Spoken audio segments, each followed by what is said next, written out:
Hoy vamos a comenzar la unidad 4, que es Orígenes de Mecánica Cuántica.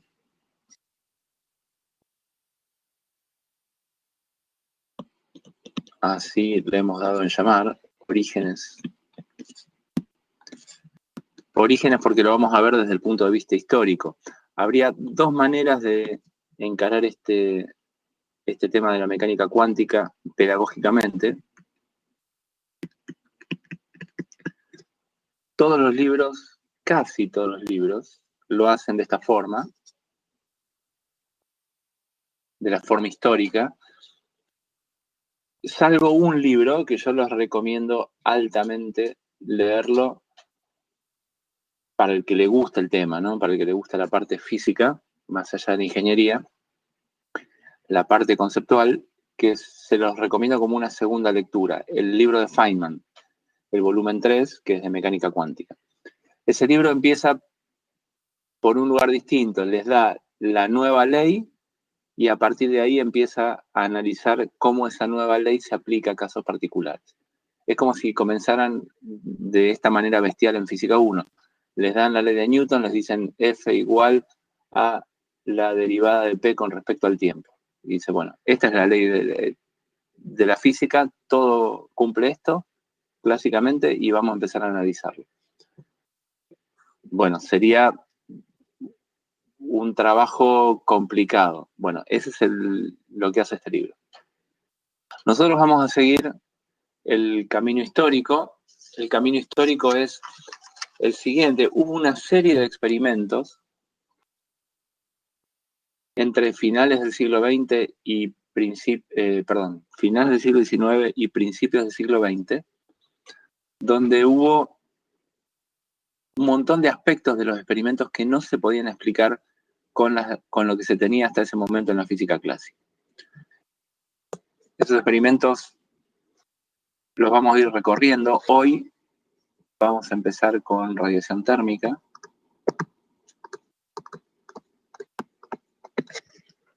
En cada uno de estos vamos a analizar qué se observaba y qué no se podía explicar clásicamente. El segundo es el efecto fotoeléctrico. Este lo vamos a ver la clase que viene.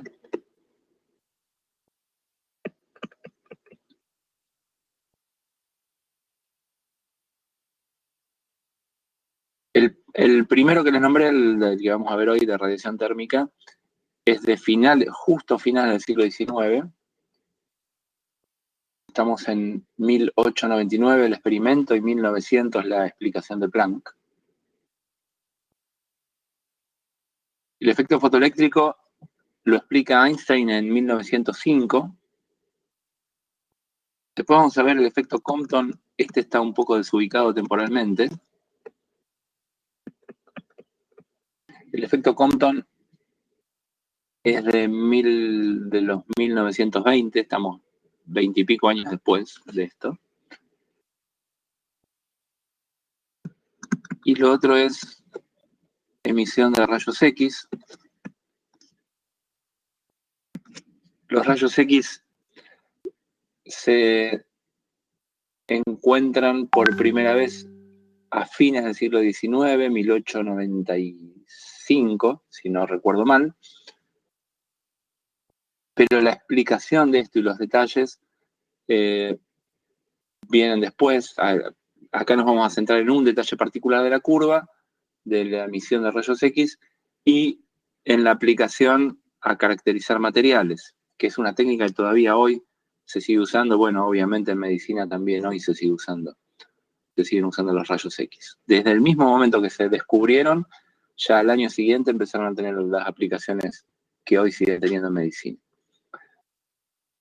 Y por último vamos a ver la emisión de los átomos, cómo emiten, es decir, los espectros atómicos, que nos va a llevar a la explicación cuántica o de los primeros pasitos de la cuántica, que es el modelo de Bohr para explicar el espectro del átomo de hidrógeno. Bueno, estos vamos a recorrer en las clases que siguen y vamos a ver que todos tienen una característica común, la vamos a ir descubriendo en la medida que vayamos avanzando, que va a ser el centro o que tiene que estar en el centro de la nueva teoría que la vamos a dar en la unidad siguiente, que es la teoría de Schrödinger. La vamos a ver desde desde el punto de vista ondulatorio. Hay otra formulación de la mecánica cuántica en forma matricial, que es la de Heisenberg, pero nosotros nos vamos a centrar en la de Schrödinger. Eso va a ser la unidad siguiente, la unidad 5. De momento ahora vamos a ver fallas de la mecánica clásica, perdón, de la física clásica en estos experimentos y cómo se empieza a emparchar hasta que los parches son tantos que uno dice, bueno, necesitamos una teoría nueva que explique todo lo que explicaba la física clásica y que agregue estos detalles que no se podían explicar con lo que se conocía anteriormente hasta el siglo XIX. Bien, ese entonces va a ser el recorrido que vamos a hacer en las clases siguientes y vamos a empezar hoy con radiación térmica.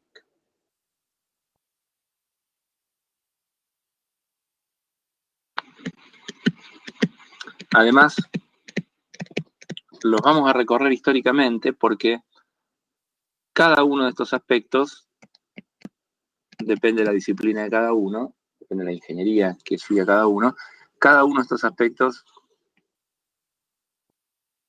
tienen aplicaciones actuales en ingeniería, salvo el efecto Compton. El resto tiene aplicaciones bastante naturales o prácticas en ingeniería. Bien, entonces, radiación térmica. ¿Qué le pasa a un cuerpo cuando es iluminado? Imagínense que le tiro con algún tipo de radiación, o sea, luz, por ejemplo, en algún luz en el visible, o puede ser luz en alguna otra longitud de onda. Le tiro una cierta energía en forma de radiación a un cuerpo. Bueno, hay varias posibilidades. Parte puede reflejarse, como vimos en óptica. Parte se puede transmitir.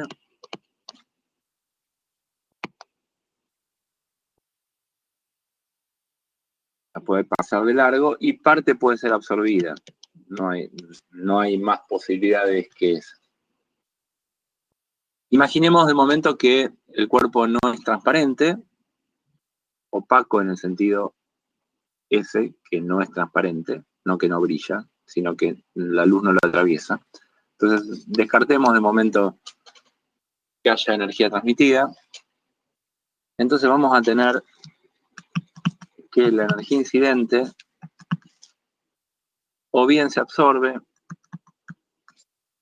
o bien se refleja. Alguna de estas posibilidades. Y es habitual dar esta información en forma de coeficiente, o sea, divido esta expresión por la energía incidente. Entonces tengo los coeficientes que me dicen qué porcentaje de energía se absorbe y qué porcentaje se refleja en forma de coeficiente. A es el coeficiente de absorción, la energía absorbida dividido el incidente, y R, la energía reflejada dividido la energía incidente. O sea, son coeficientes que están entre 0 y 1, obviamente. A y R son números positivos entre 0 y 1. Bien. Vamos a asumir bueno, en equilibrio térmico vamos a decir esto también. Bueno, no, vamos por orden. Vamos a decir que idealmente un cuerpo negro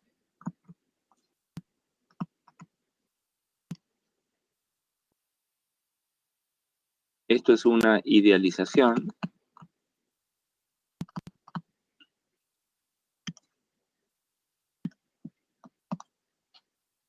pero podemos imaginarnos, imagínense un paño de tela negra, tipo un polar o un terciopelo de color negro, donde podemos asumir que nada de la luz se refleja. Entonces, vamos a llamar cuerpo negro a un cuerpo que tiene como coeficiente de reflexión 0 para toda longitud de onda.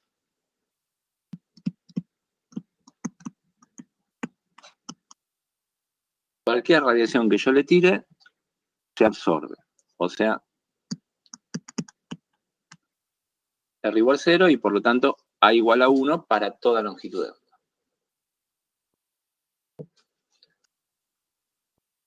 Bien. Entonces, imaginando esa situación, es un cuerpo ideal, o sea, no vamos a asumir que existe una cosa así, pero aproximadamente va a andar bien para algunas situaciones y en particular para una que vamos a describir dentro de un ratito. Bueno, imaginando entonces que tampoco refleja nada, o sea, tengo un cuerpo negro, toda la energía que incide se absorbe, ¿qué le pasa a ese cuerpo en la medida que está recibiendo radiación? Empieza a levantar temperatura. Si la energía que le entra se absorbe, las moléculas que conforman ese cuerpo negro, los átomos, los electrones, todo lo que está ahí adentro, empieza a vibrar cada vez con más energía. Bueno, y eso es temperatura. Está claro que no va a aumentar infinitamente su temperatura. De alguna manera ese cuerpo tiene que perder la energía que está absorbiendo, si no va a llegar a temperaturas infinitas. ¿Cómo disipa su energía ese cuerpo que la está absorbiendo? Bueno, ustedes vieron en Física 2 formas de disipar el calor, formas en las que el calor se transmite o se ve de un cuerpo.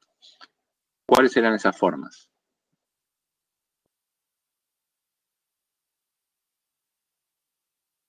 Por radiación.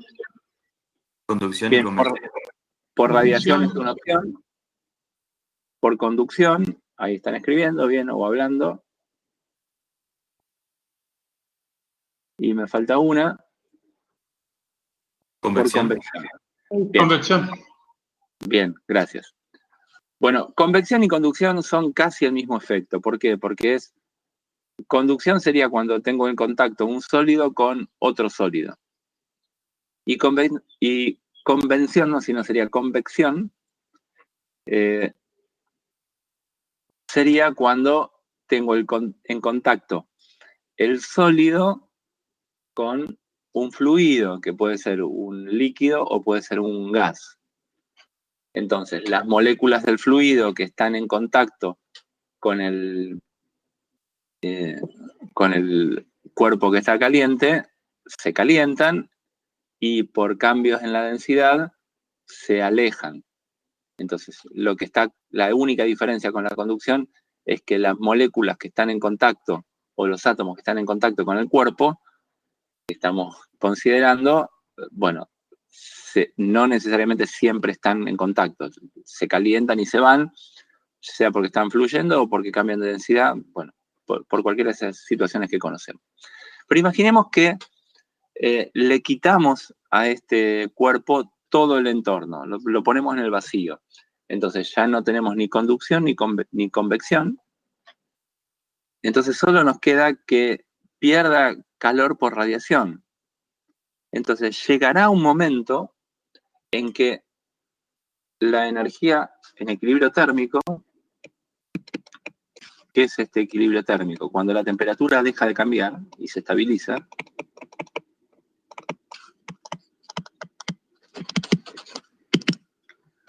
vamos a tener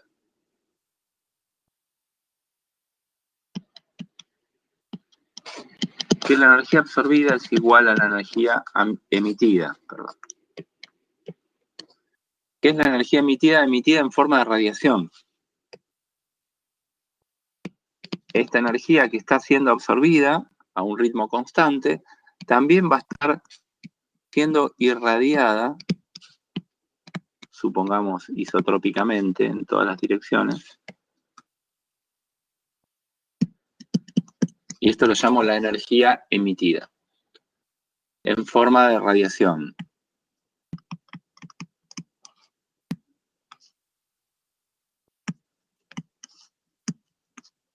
Bueno, las pobres moléculas de ahí, radiación. Del cuerpo no tienen con quién interactuar y están vibrando.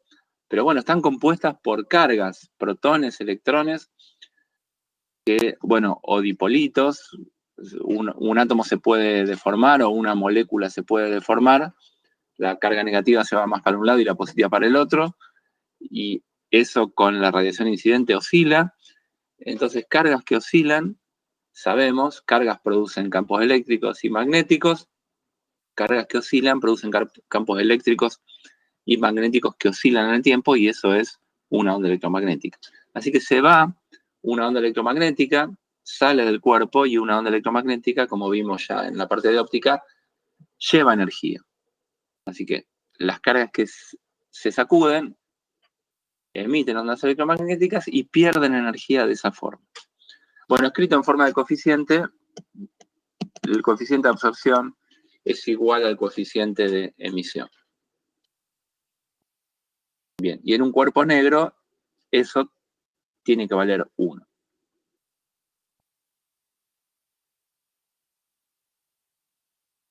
Bien, entonces, vamos a estudiar cómo es la energía emitida en forma de radiación. Vamos a estudiar esto.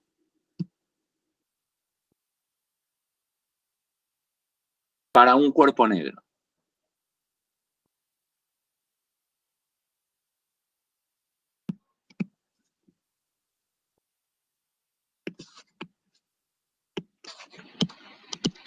Un cuerpo negro es una cosa muy ideal. Entonces los físicos del siglo XIX estudiaron una situación equivalente, que es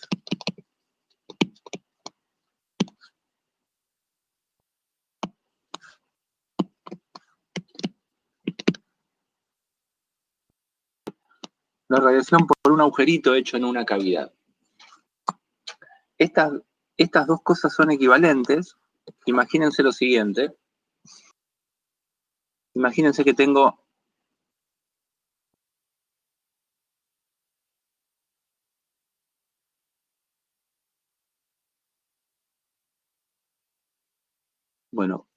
una cavidad que sería, bueno, acá la hago cuadrada, pero puede tener cualquier forma.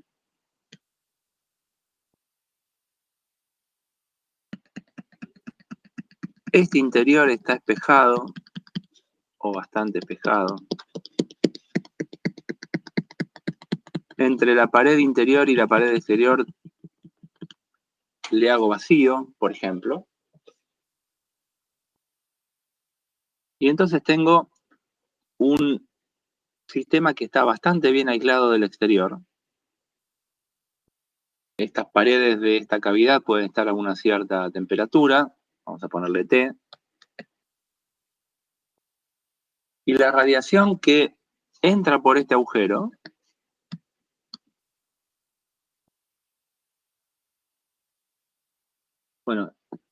quedará rebotando en esta cavidad. Bueno, es decir, la cavidad no es así, es irregular, así que quedará rebotando ahí. Finalmente es absorbida por las moléculas de los bordes de la cavidad, de la superficie de la cavidad. Y entonces, esta superficie, que voy a marcar acá, esta superficie, se comporta de manera exactamente igual a lo que sería la superficie de un cuerpo negro.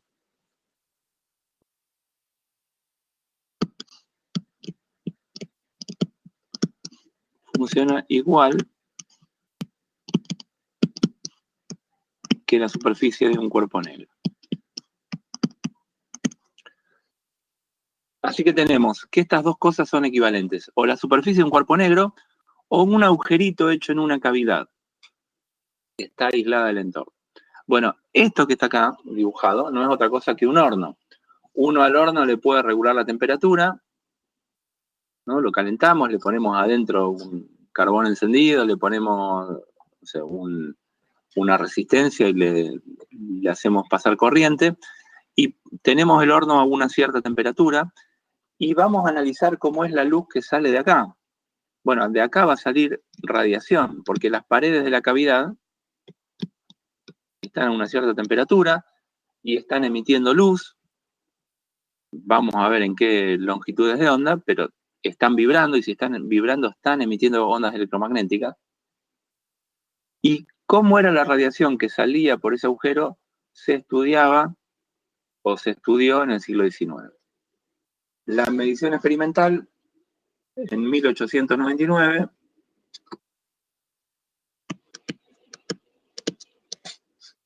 la tenemos bien hecha por Lamer y Pringsheim. Y lo que ellos midieron fue cuánta energía sale por ese agujero, por unidad de área, por unidad de tiempo y por un dado intervalo de longitud de onda. A esa cantidad la voy a escribir así, R con una sublambda, que va a depender de la longitud de onda y va a depender de la temperatura. Lo vamos a llamar la radiancia espectral.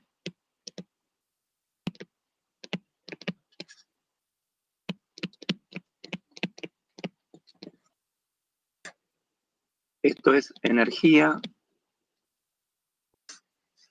por unidad de área, por unidad de tiempo y por unidad de longitud de onda.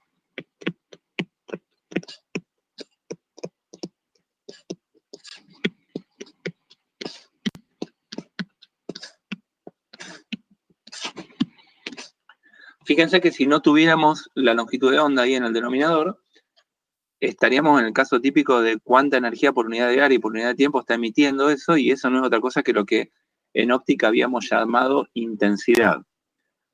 Así que, ¿cuál sería la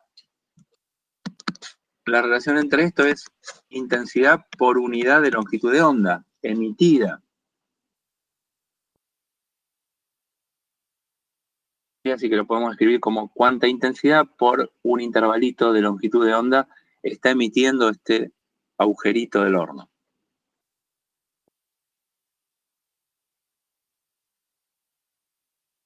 Bueno, ahí me están, perdón, a veces no leo el mail, estoy en la clase. Me preguntan varias cosas. Ok, bueno, una es que se le trabó a Gustavo, no hay problema. Y Luana pregunta si la temperatura no se eleva infinitamente. Bueno, no, se eleva hasta alcanzar el equilibrio térmico.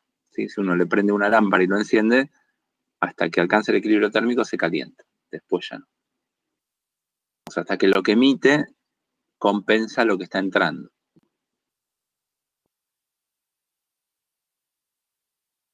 Bien, ¿cuál es la diferencia técnicamente entre intensidad y radiación? Que una llamamos intensidad en general a lo que llega y llamamos radiación a lo que se emite, pero conceptualmente es la misma cosa. ¿Está bien? De hecho, algunos libros no hacen ninguna diferencia. Yo, para que no se preste a confusión, llamo radiancia a la energía por unidad de área y por unidad de tiempo que se emite, y llamamos intensidad a la energía por unidad de área y por unidad de tiempo que me está llegando en forma de radiación desde algún otro lugar. Pero es la misma cosa, es energía electromagnética por unidad de área y por unidad de tiempo. La radiancia espectral, además, es por unidad de longitud de onda.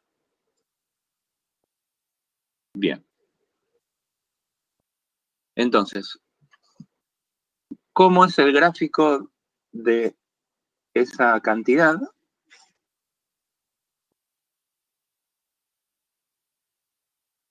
De esta R sub lambda en función de lambda. Bueno, depende de la temperatura también, así que hay dos variables ahí. Vamos a dibujarla en función de lambda y vamos a hacer distintas curvas para distintas temperaturas.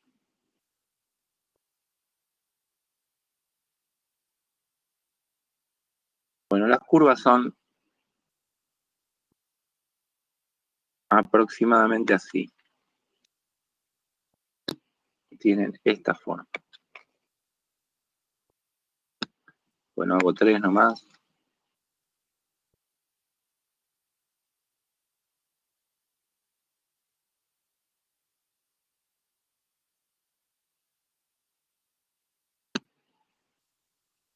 Bien, acá toca el origen. Estas son curvas para 3 temperaturas distintas. Vamos a poner T1.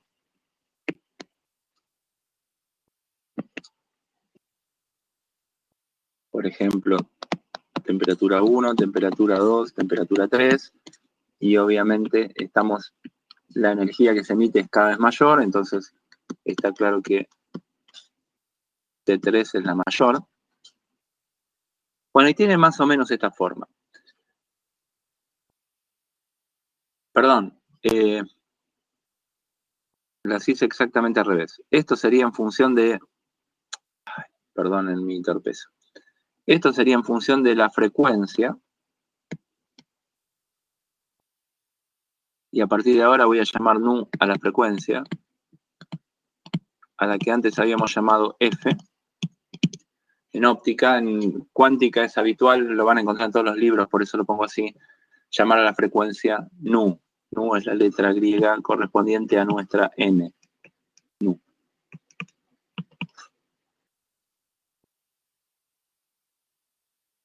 Bien, si lo graficara, entonces sí, ahora voy de nuevo. Vamos a hacerlo. Los gráficos son equivalentes porque ustedes saben, para una onda electromagnética, tenemos que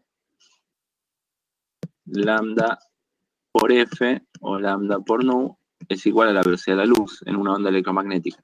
Así que podemos dibujarla en función de nu o en función de lambda, sabiendo que nu es sobre lambda. Es nada más que ese cambio de variable. Entonces ahora sí, si lo hacemos en función de la longitud de onda, tendríamos las curvas más o menos así.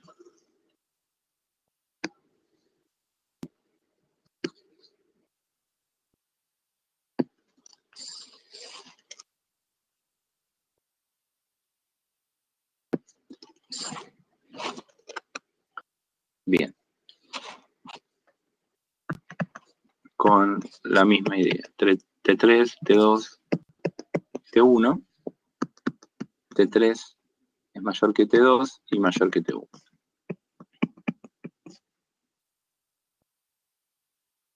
Bien, el mismo gráfico. Supongamos que hago la radiancia por unidad de longitud de onda. En función de lambda y t, acá la hice en función de nu y t. Pero la misma cantidad. ¿Cuánta energía por intervalo de longitud de onda en función de la frecuencia o en función de la longitud de onda? Es la misma cosa. Bueno, estas son curvas experimentales y se observaba que este máximo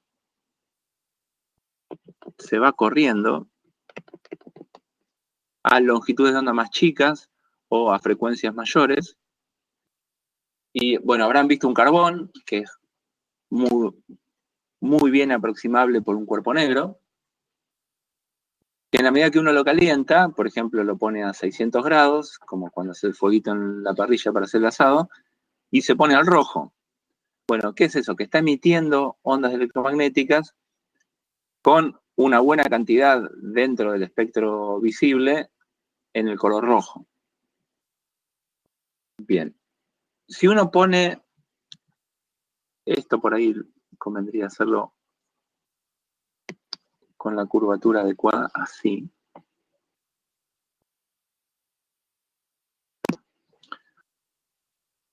Bien, uno encuentra, por ejemplo, que si lo pone a 1000 grados, supongamos que T1 sea 1000 grados, 1000 grados Kelvin.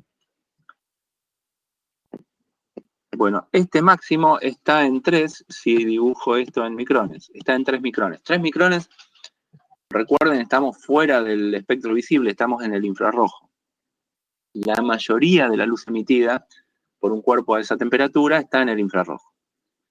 Si ponemos un cuerpo a 5000 Kelvin, supongamos que este sea 5000 Kelvin, el máximo está en 0,6 micrones. Y ahí ya estoy en el visible, estoy en el rojo. Y por último, si pongo un cuerpo a 10.000 Kelvin,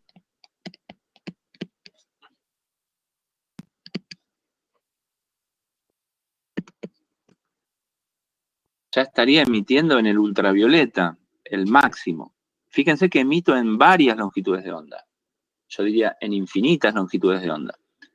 Pero estamos hablando de dónde tenemos el máximo de emisividad. Bueno, depende de la temperatura. Fíjense, por ejemplo, el Sol, si lo consideramos como un cuerpo negro a una dada temperatura, está emitiendo radiación. Por ejemplo, les voy a copiar dos figuras.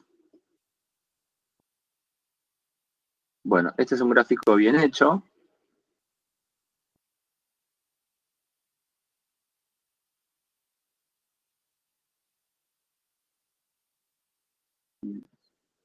Bien, hechos a 3.000, 4.000, 5.000 y 6.000 Kelvin. 6.000 Kelvin es aproximadamente la temperatura del Sol.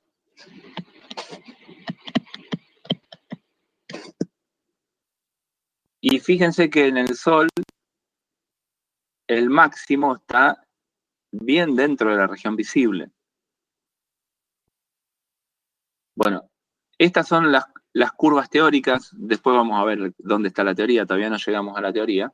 Pero estas son las curvas teóricas de emisión de un cuerpo negro a distintas temperaturas. Ahora vamos a ir a la teoría. Todavía no llegamos. Y fíjense, perdón. Fíjense, esto es dato experimental.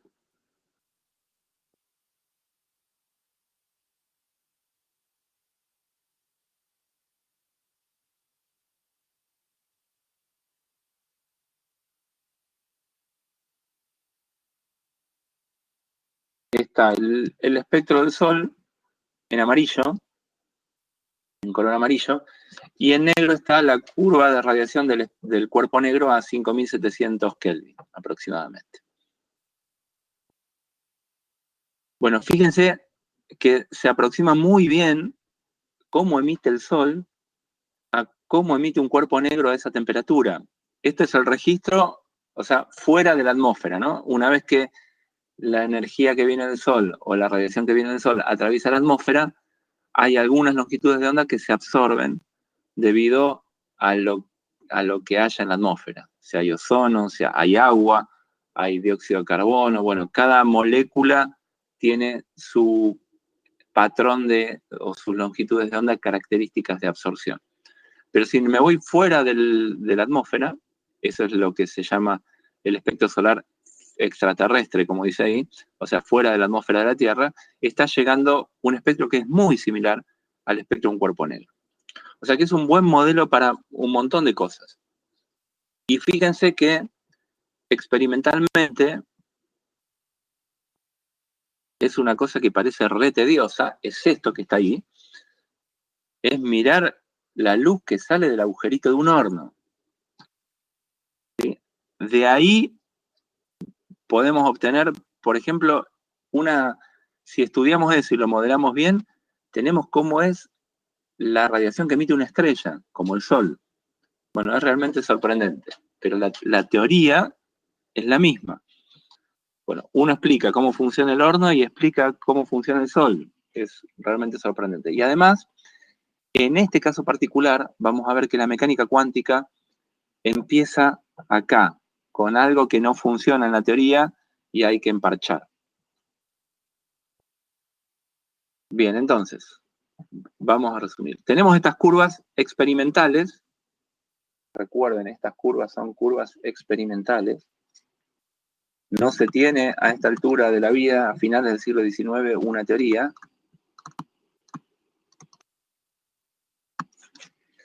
Pero sí se tenían resultados teóricos de la termodinámica de dos aspectos. El primero era conocido como la ley de Wien.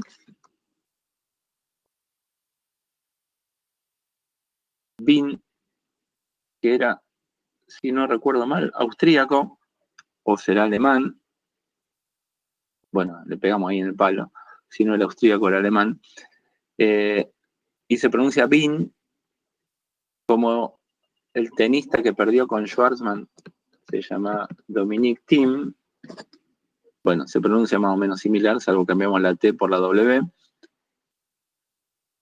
Thiem es austríaco. Quizás por eso se me cruza que es austríaco y por ahí era alemán, pero no importa, estamos perdiendo el tiempo con esa discusión. Yo solo estoy perdiendo el tiempo. Bueno, la ley de Vincke dice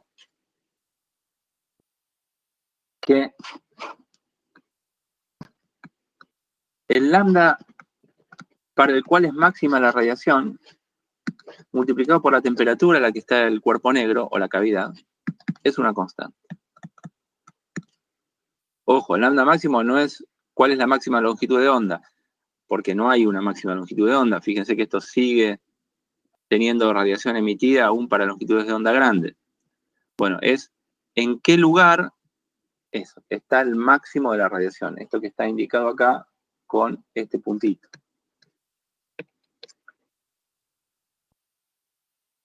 Bien, ¿en qué longitud de onda esto es máximo? ¿En qué longitud de onda esto es máximo? ¿En qué longitud de onda esta curva es máxima? ¿En qué longitud de onda esa curva de radiación o de radiancia espectral tiene su máximo? Bueno, decae de manera o aumenta el lambda de manera inversa con la temperatura. Mayor temperatura, obviamente más chica es la longitud de onda, más corta es la longitud de onda o más alta es la frecuencia donde está el máximo del espectro emitido. Esta constante es 2,898 por 10 a la menos 3 metros Kelvin. Bueno, tenemos lambda y tenemos T, así que las unidades me tienen que quedar unidad de longitud por unidad de temperatura. Bien, se había obtenido teóricamente a partir de la termodinámica y coincide con lo que se observa en el espectro emitido por la cavidad. Y la otra, también obtenida de relaciones termodinámicas, era la ley de Stefan-Boltzmann.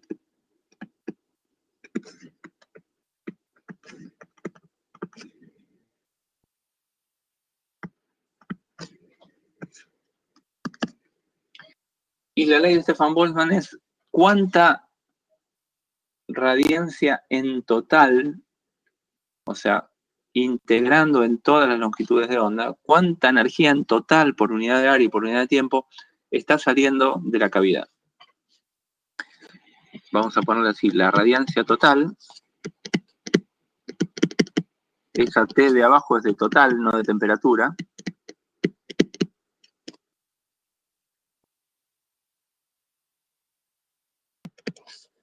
Que no va a ser otra cosa que integrar esto.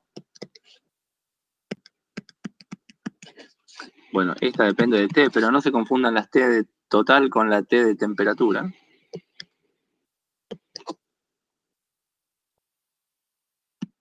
Si yo pudiera integrar entre lambda igual a 0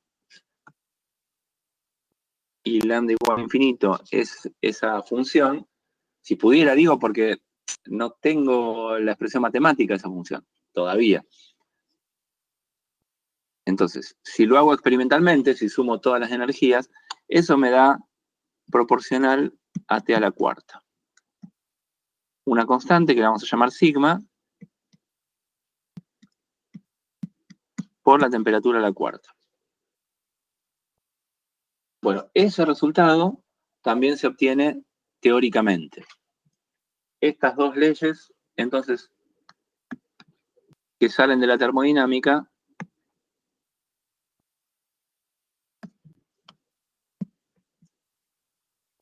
se conocían ya en ese momento. Esta constante sigma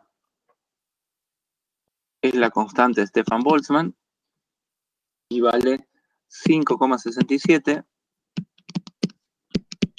por 10 a la menos 8 y las unidades tienen que ser, fíjense que tengo una temperatura a la cuarta multiplicando, así que me va a tener que haber una temperatura a la cuarta, un Kelvin a la cuarta en el denominador, y las unidades son de radiancia, así que tiene que ser energía por unidad de área por unidad de tiempo.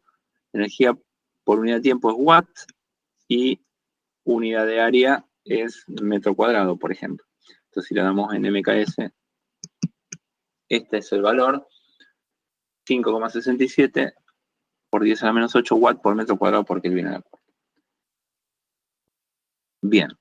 Este es entonces el panorama que tenemos a fines del siglo XIX. Tenemos las curvas experimentales y tenemos estos dos valores teóricos. ¿Cuánto es el total de energía emitida y en qué longitud de onda está el máximo? Bien, y antes de ir a la teoría de cómo explicamos esta curva, un comentario más.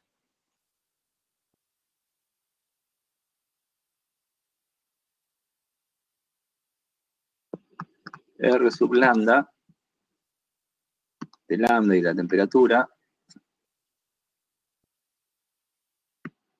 puede describirse de otras maneras.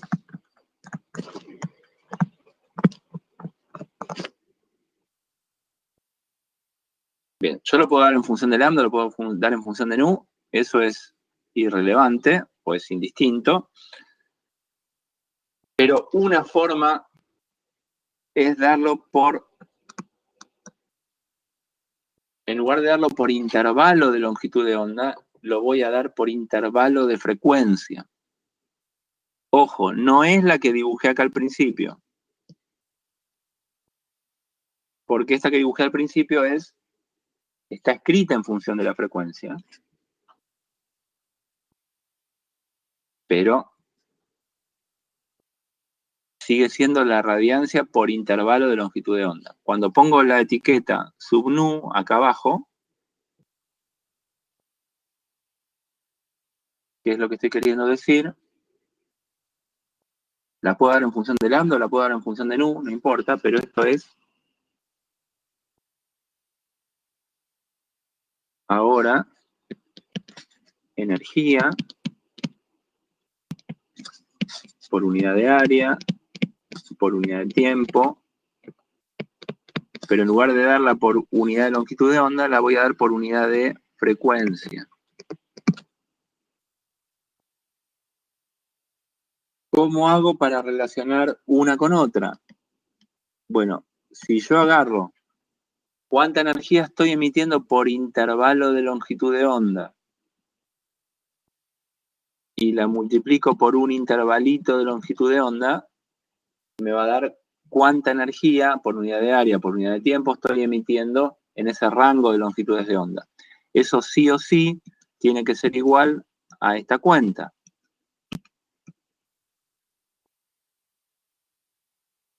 A cuánta energía por unidad de área, por unidad de tiempo, por unidad de frecuencia estoy emitiendo en el rango delta nu que se corresponde con ese rango delta lambda. ¿Cuál es la correspondencia entre delta nu y delta lambda? Bueno, esa la tenemos. Delta lambda con respecto a delta nu en módulo, porque me interesan los módulos, porque cuando una aumenta la otra disminuye, pero no importa, acá me importa comparar en un ranguito de longitudes de onda y en un rango de frecuencias que sean equivalentes. Bueno, esto lo obtengo de la derivada, recuerden, lambda es igual a c sobre nu. O nu es igual a c sobre lambda, como quiera. Así que esto es la derivada de esto, derivo lambda con respecto a nu, esto me queda menos c sobre nu cuadrado, ¿no? Si tomo el módulo, me falta el signo menos. Bien, así que esta es la relación entre una y otra. Entonces podemos darla de esta manera, en lugar de darlo por intervalo de longitud de onda, lo damos por intervalo de frecuencia, y recuerden que cuando cambio es como cuando hacen, para los que hicieron prueba, un cambio de variable en la densidad de probabilidad. Bien. Y si no, es esto, digamos, que igual se entiende. A ver, ¿qué quiero decir con esto? Por ahí se entiende, aunque gastemos un poco de tiempo, creo que vale la pena.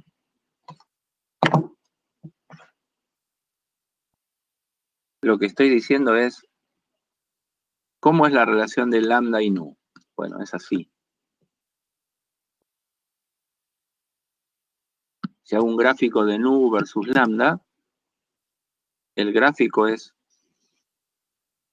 de este estilo, ¿no? Nu es C sobre lambda, o lambda es C sobre nu, da igual. Acá estoy pensando nu como C sobre lambda. Bueno, si yo agarro un intervalito de longitud de onda de este tamaño, ¿sí? Este delta lambda, y acá agarro otro intervalito delta lambda del mismo tamaño,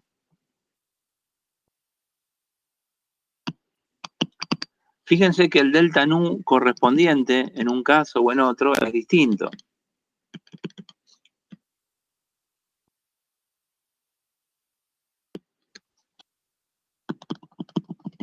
Bueno, no es nada más que eso lo que estamos diciendo.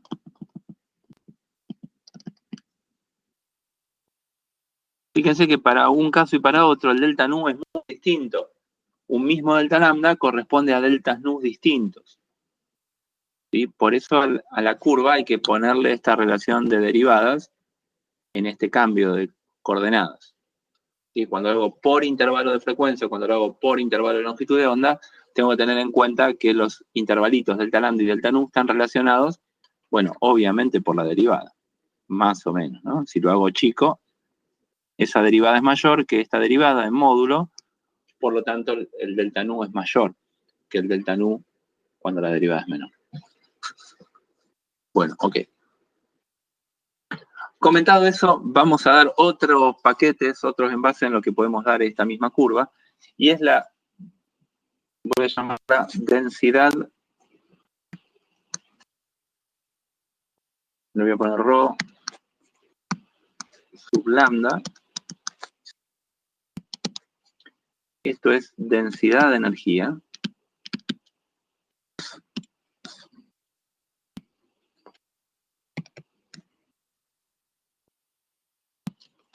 por intervalo de longitud de onda.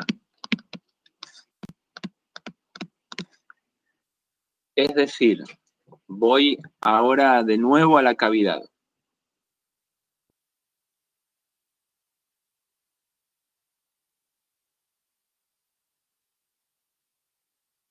Bien. Lo que estoy diciendo es, lo que sale por el agujerito, este R sub lambda, cuánta energía por intervalo de longitud de onda sale, tiene que ver con cuánta densidad de energía hay atrapada acá adentro por intervalo de longitud de onda. O sea, cuánta energía por unidad de volumen tengo ahí adentro me va a determinar cuánto sale. ¿Cuál es esa relación? Bueno, en parte la vimos cuando vimos la relación de intensidad y densidad de energía en óptica. Es exactamente la misma. No sé si se acuerdan, supongo que no, entonces lo recordamos, que habíamos agarrado un cubito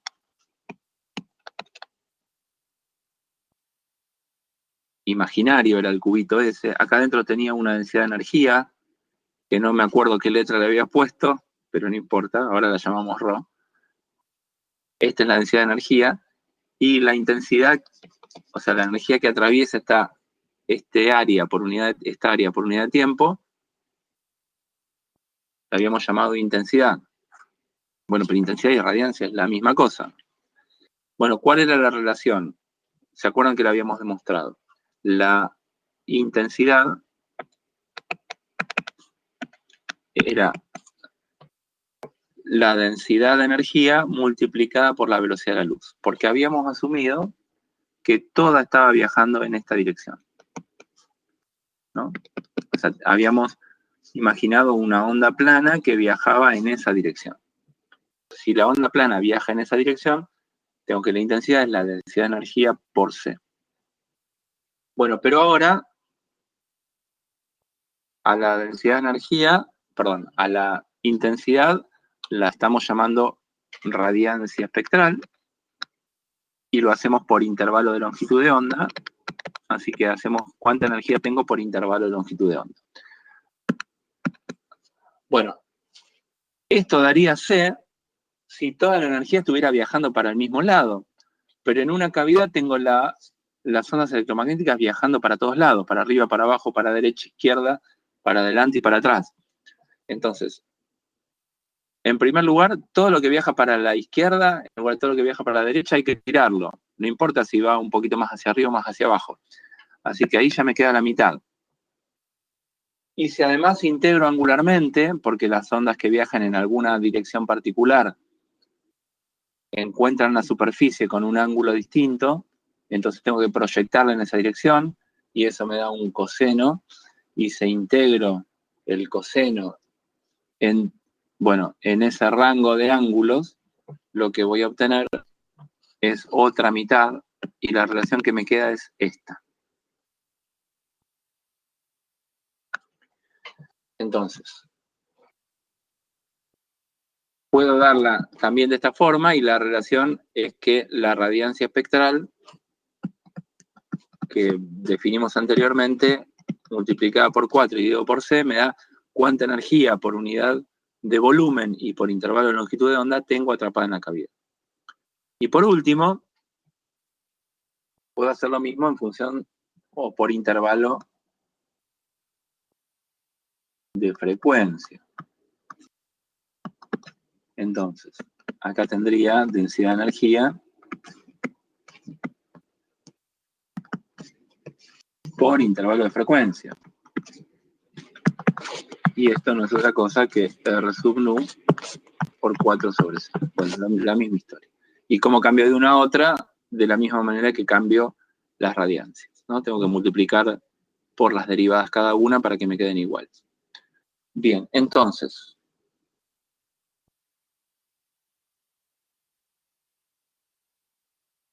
todo esto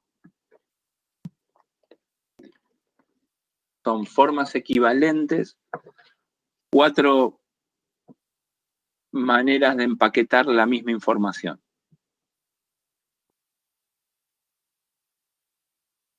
Bueno, ahí me contestan que según Wikipedia el alemán, gracias Brian, un poco tarde mi lectura de los chats. O sea que la ley de Stefan da la radiancia total de las curvas de temperatura. Sí. O sea, si integro toda esa curva, un poco tarde, perdón, el chat de mi respuesta al chat de Gustavo, sí, la integral de la radiancia espectral es toda la energía por unidad de área y por unidad de tiempo emitida a una temperatura. Bien, entonces, ¿por qué hago toda esta disquisición? Porque en los libros la van a encontrar de muchas maneras y a veces es un poco confuso entender la relación entre una y otra. Acá tienen la relación entre todas y son totalmente equivalentes.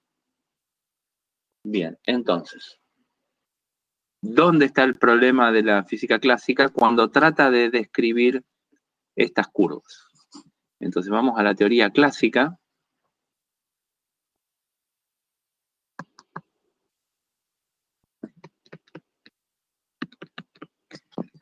De la cavidad radiante.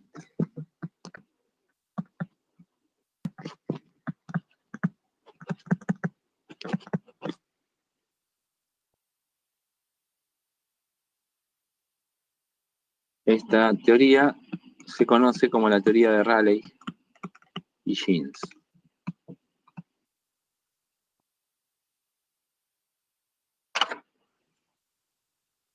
Bien, entonces, recuerden que lo que tenemos es una caja, bueno, una cavidad, suponemos que está aislada del mundo exterior y queremos ver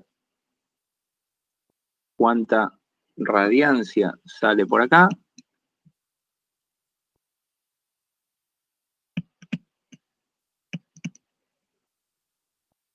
O equivalentemente cuánta densidad de energía tenemos ahí adentro, en función de la longitud de onda, o equivalentemente, cualquiera de estas está bien, cuánta radiancia por intervalo de frecuencia sale, y equivalentemente, cuánta, voy a escribir en el mismo orden, cuánta energía por unidad de volumen por intervalo de frecuencia tenemos atrapada ahí adentro. Bueno, esas cosas están vinculadas.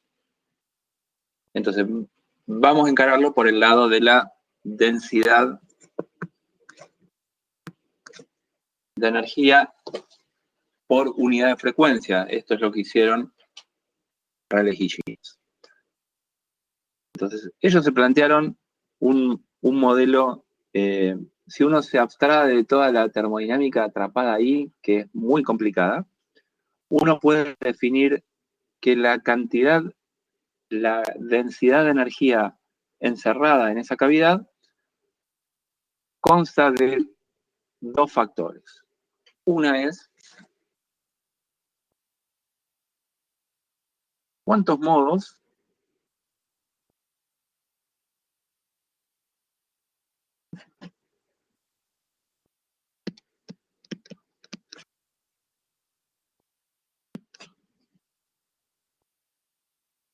de oscilar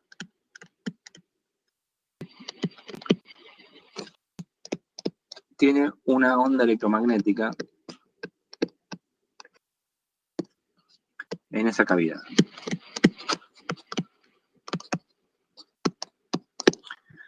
O sea, si tengo energía en forma de ondas electromagnéticas atrapada en esa cavidad, tiene que estar oscilando la onda ahí adentro, tiene que estar yendo y viniendo entre las paredes de la cavidad, y eso no puede hacerlo de cualquier manera.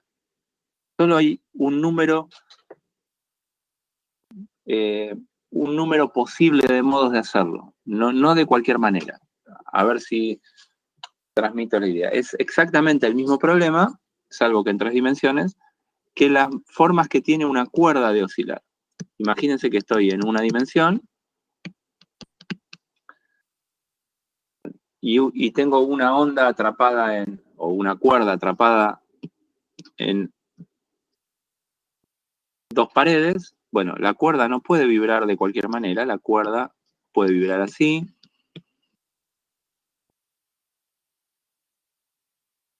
La cuerda puede vibrar así.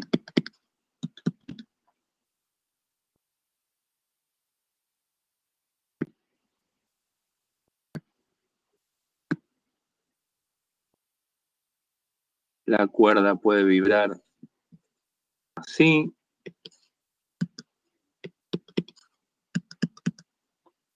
Bueno, hago 3 y nada más.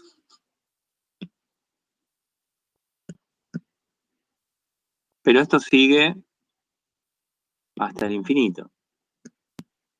¿Sí? Fíjense cada vez con longitudes de onda más cortas. Acá tengo... Está claro que si la longitud de esto es L, entonces ahí tengo que la longitud es justo media longitud de onda, acá tengo que la longitud son 2 medias longitudes de onda, acá tengo que la longitud de la cavidad son 3 mitades de longitudes de onda, etc. Bueno, ya ven cómo sigue la historia, ¿no? Pero esto estamos en una dimensión.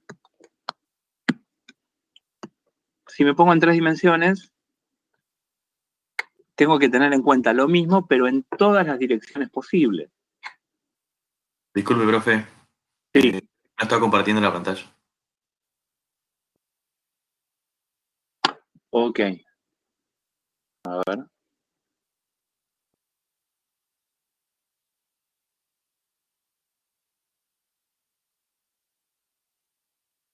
Ah, entró Edgardo Brizuela y me sacó la capacidad de compartir pantalla. Bueno.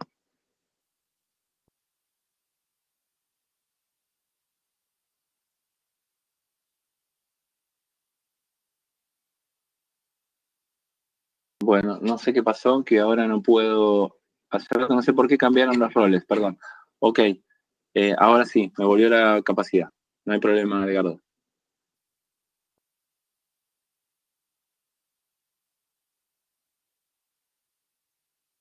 Se lo hizo a propósito, profe. Ay, lo vamos a sancionar. Va a corregir más exámenes para el próximo parcial. Y es duro, Edgardo, corrigiendo. Así que es peor para usted. Bueno, ahí estamos. No sé en qué momento se había dejado de compartir, si fue hace mucho o hace poco. Espero que haya sido hace poco. Bueno, No, fue ahí nomás, profesor. ok, listo, gracias, Edgardo. Bien, entonces, lo que estaba diciendo es, en una cuerda atrapada o enganchada entre dos paredes, con los nodos fijos en las paredes, tiene solo algunas formas posibles de oscilar. A eso es lo que llamamos modos de oscilar. Una onda electromagnética entre dos paredes es exactamente lo mismo, porque si tenemos las paredes que son, por ejemplo, un conductor, en un conductor el campo eléctrico tiene que ser nulo en las paredes, entonces el problema es totalmente equivalente. En el conductor, ahí el campo tiene que ser cero, así que si tenemos una onda electromagnética sostenida entre dos paredes paralelas que son conductoras, bueno, tiene que oscilar de estas maneras. El problema es idéntico. Bueno, ahora el asunto es que tenemos 3 dimensiones, entonces piensen en un horno a microondas, que es exactamente eso. Lo tenemos en 3 dimensiones al horno, y las formas de oscilar de las ondas electromagnéticas en el horno a microondas tienen que ser estas, pero multiplicándola en las 3 direcciones distintas. Ustedes habrán visto que el hornito a microondas tiene un platito que gira adentro, porque si no hubiera el platito que gira, uno tiene esto, que hay nodos. Y en los nodos la comida no se calienta. Se calienta en donde el campo es más intenso. Así que si uno no hiciera girar el platito, la comida puede quedar caliente en un lugar y fría en unos centímetros más al lado. Un medio centímetro al lado. Esas cosas pasan. Bueno, salvo que después por conductividad térmica esto se estabiliza. Pero si quieren hagan la prueba de no girar el plato y van a ver que se calienta una parte y la otra no. Bueno, entonces, no voy a hacer la cuenta de cuántas maneras puede oscilar una onda electromagnética en una cavidad, pero la cuenta es trivial. Es larga, pero es trivial. La tienen hecha, por ejemplo, en algunos libros, en el Resnick Iceberg la tienen hecha. Y es extrapolar esto que está en una dimensión a 3 dimensiones con alguna sutileza en el medio, pero está totalmente dentro de su alcance. El que quiere seguir la cuenta lo puede hacer de los libros. Yo no la voy a hacer. Sí les escribo el resultado final de cuántos modos por intervalo de frecuencia. Es decir, a medida que las frecuencias son más altas, voy a tener en 3 dimensiones más modos por intervalo de frecuencia. Esto es número de modos o de formas de oscilar por intervalo de frecuencia.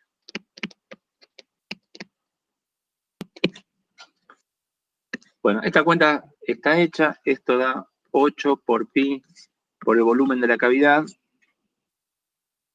sobre c al cubo por nu al cuadrado. Bueno, uno puede pasar de esto de nu de frecuencia a longitud de onda de manera muy fácil, simplemente hago el cambio de variable. ¿Sí? Eso es lo que acabamos de ver hace un ratito. Bueno, pero acá tengo contados cuántos modos por intervalo de frecuencia. Y lo segundo es, bueno, si ya sé cuántos modos hay por intervalo de frecuencia, bueno, la segunda pregunta es, ¿qué energía en promedio tiene cada modo?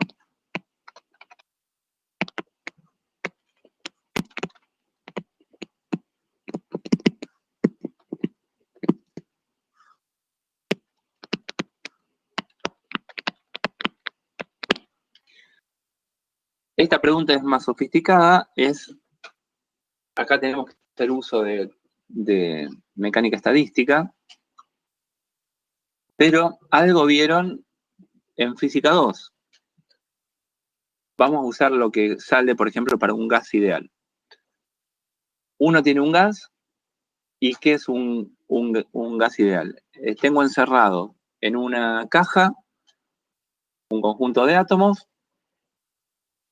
y están a una temperatura. ¿Qué es esa temperatura? La energía promedio. Bueno, ¿todos los átomos tienen la misma energía? No, va a haber átomos que tienen más energía cinética, va a haber átomos que tienen menos energía cinética. En promedio, la energía cinética es una medida de la temperatura. Entonces, lo que nos estamos preguntando acá es, ahora en lugar de tener átomos atrapados en una caja, tengo ondas electromagnéticas atrapadas en una caja. Esas ondas electromagnéticas, en promedio, ¿qué energía tienen? Bueno, habrá algunas que tengan más, otras que tengan menos, pero en promedio vamos a decir lo mismo que decíamos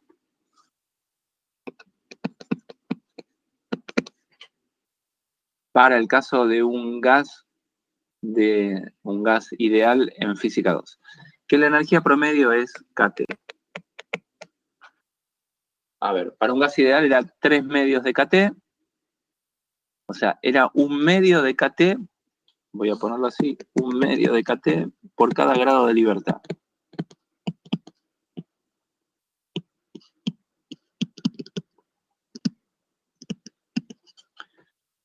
Un gas ideal donde solo hay energía cinética, tenemos que la energía promedio era de kT. 1 medio de kT y tenemos las 3 direcciones en las que puede estar la velocidad, eso me da el 3 medios de kT. Acá tengo 2 grados de libertad. ¿Cuáles serían esos 2 grados de libertad para un mismo modo? Pensemos que ahora son los modos de oscilación. Una onda electromagnética que oscila en alguno de estos modos puede tener la polarización, por ejemplo, esta que está acá, vamos a ir acá, es una onda electromagnética que está yendo y viniendo, ¿sí? Va y viene, rebota en las paredes de la cavidad y puede tener el campo eléctrico o bien apuntando ahí, para arriba, o bien apuntando hacia afuera, bueno, o entrante o saliente, o en alguna combinación de esas dos direcciones. Por eso solo tenemos 2 grados de libertad que corresponden a las 2 polarizaciones que puede tener una onda electromagnética, o sea, 2 polarizaciones independientes que puede tener una onda electromagnética. Por eso este kT de promedio para los modos, para la energía promedio por modo de las ondas electromagnéticas. Bien, así que entonces vamos a escribir nuestra energía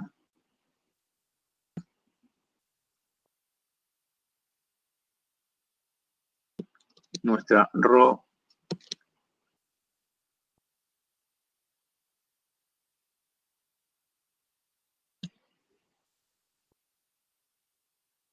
vamos a escribir entonces nuestra ρ sub nu, que es cuánta energía. Bueno,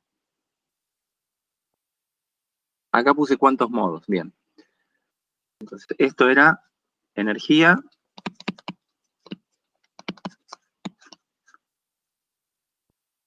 por unidad de volumen por intervalo de frecuencia. Entonces, vamos a decir que esto es el número de modos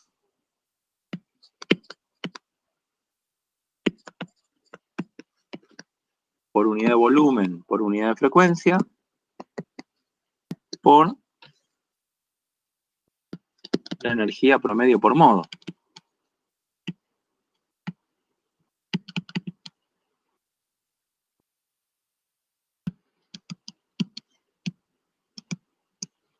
Bueno, y esto no es otra cosa que lo que tenemos escrito en 1 por unidad de volumen.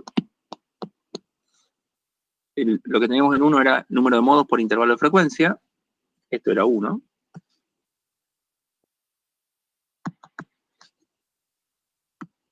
Y la energía promedio por modo es lo que pusimos acá en el punto 2.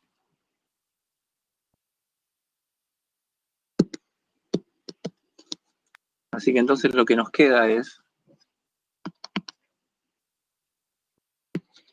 8pi por el volumen sobre c cubo por nu cuadrado por 2, que es KT, bueno, K es la constante de Boltzmann, ¿no? Le voy a poner una B larga para no confundir con el K que vimos de óptica, que era 2pi sobre lambda. K es la constante de Boltzmann. Para recordar, la constante de Boltzmann era 1,38 por 10 a la menos 23 Joule por Kelvin.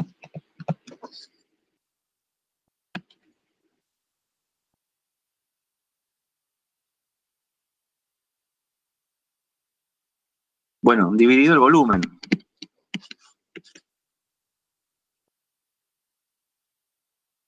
Bien, así que esto es lo que nos queda.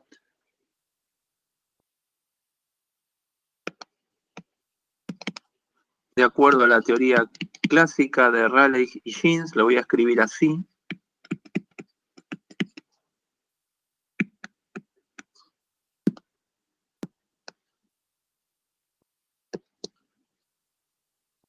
Bien, y fíjense que la dependencia funcional con la frecuencia es una cuadrática.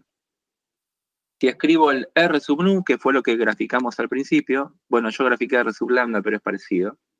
R sub nu no sería otra cosa que la densidad de energía multiplicada por C sobre 4.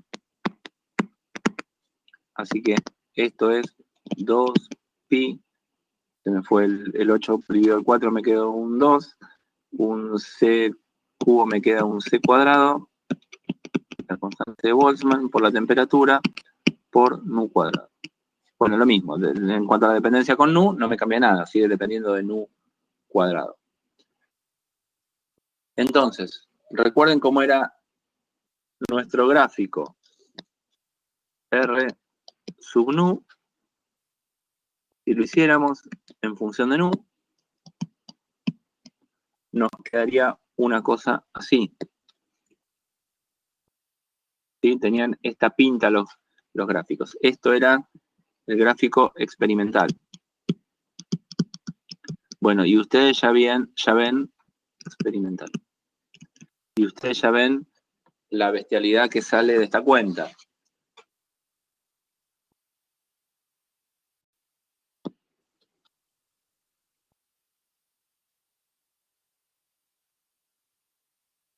Bueno, esto es proporcional a nu al cuadrado. Una parábola. Bueno, voy a hacer más cortitas para no hacerla tan larga.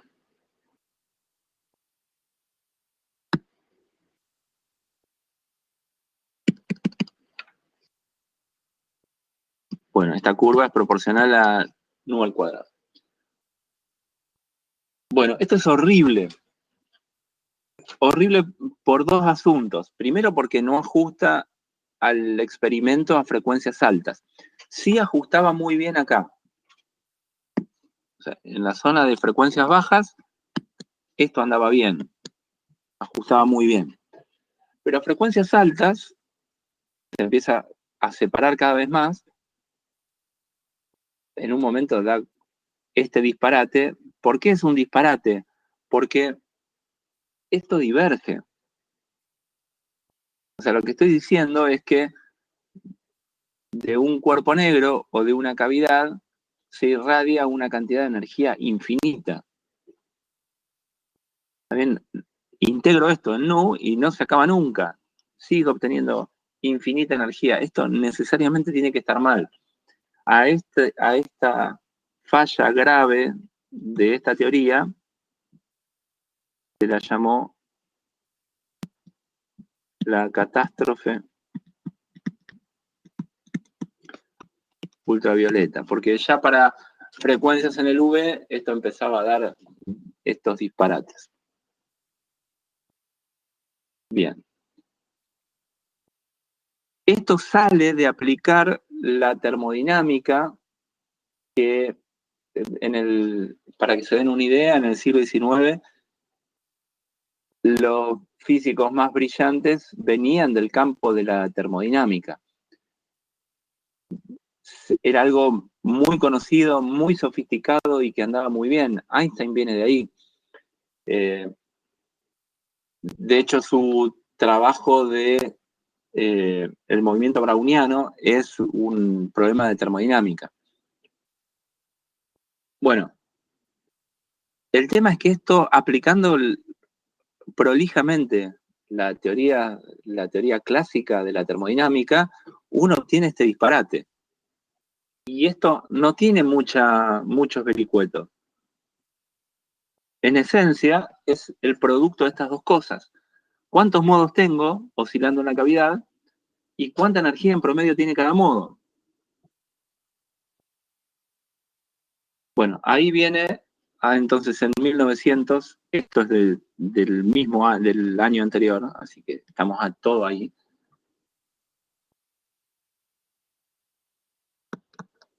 Viene la teoría de Planck.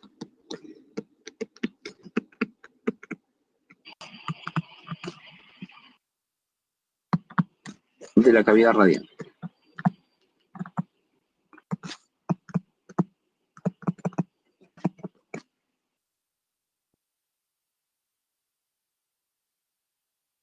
Estamos en el año exactamente 1900. Bueno, ¿qué postula Planck de estos dos planteos que acabamos de hacer? El uno dice, está bien. O sea, no puede estar mal la forma de contar de qué manera puedo oscilar una onda electromagnética en una cavidad. Eso se cuenta, pueden seguir la cuenta en el libro, eso está bien. La segunda es la que Planck va a decir, bueno, vamos a apuntar a modificar la segunda. ¿Cómo calculamos el valor medio de la energía? Que es lo que estamos usando para multiplicar por el número de modos y obtener la energía promedio, la energía total por intervalo de frecuencia. Bien, si recuerdan, no sé si lo han visto, espero que sí o entiendo que sí, en Física 2, para calcular la energía promedio, uno usa la distribución de Boltzmann.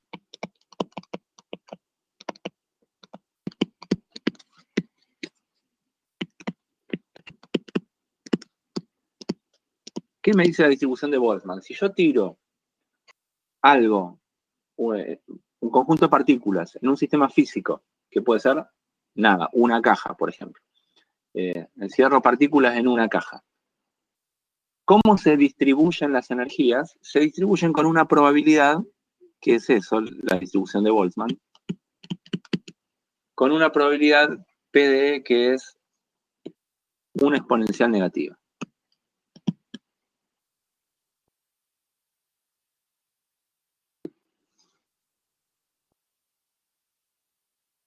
Esta P de E en función de E es proporcional a E a la menos E.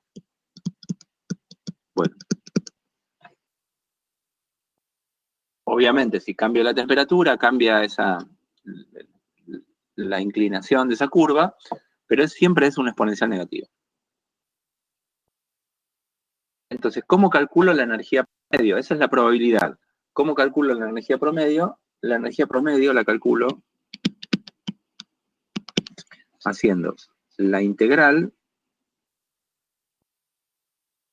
de E por P de E. O sea, peso cada energía con la probabilidad de que la energía tome ese valor y sumo sobre todas las energías posibles. O sea, desde cero, estamos asumiendo que estamos con solo energía cinética, o sea, un gas ideal, hasta infinito.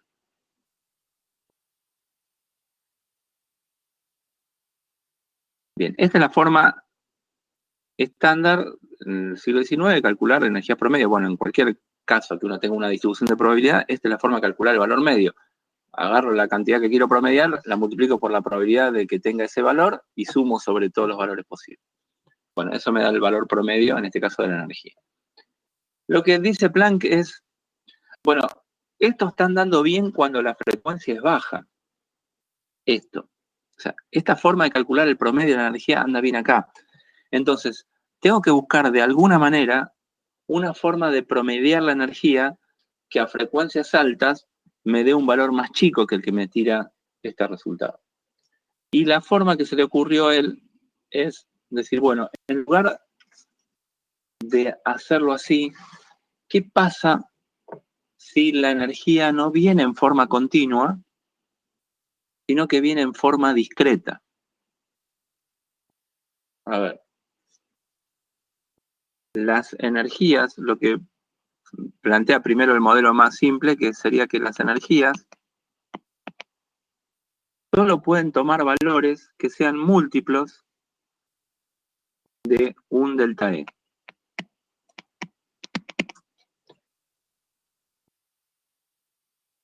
O sea, en lugar de ser continuas, como funcionan todas las cosas, o como venían funcionando todas las cosas hasta ahora, en lo que llamó Planck su intento desesperado de decir, bueno, ¿por qué no asumir que vienen de a intervalitos? ¿Qué es lo que imaginó él? Él lo dice, por eso lo sabemos. Él dice que, en definitiva, la cavidad está formada por osciladores, moléculas, electrones, que oscilan con determinadas frecuencias. Entonces, si oscilan con determinadas frecuencias, supongamos que solo pueden oscilar de algunas maneras posibles, con algunas frecuencias posibles, y entonces la energía, perdón, no con algunas frecuencias posibles, sino con algunas amplitudes posibles, y por lo tanto, este delta E lo vamos a escribir, este intervalito en el que aumenta la energía lo vamos a hacer proporcional, H, una constante, por nu. Entonces, ¿cómo cambiaría la expresión esta? Simplemente la energía promedio ahora no es una integral, sino que es una sumatoria desde n igual a 0 hasta infinito de estas energías que puede tomar, que ya no son continuas, sino que las vamos a etiquetar con n, que sería E sub n, por la probabilidad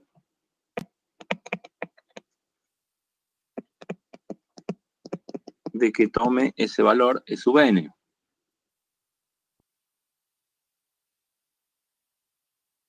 Entonces, esto me da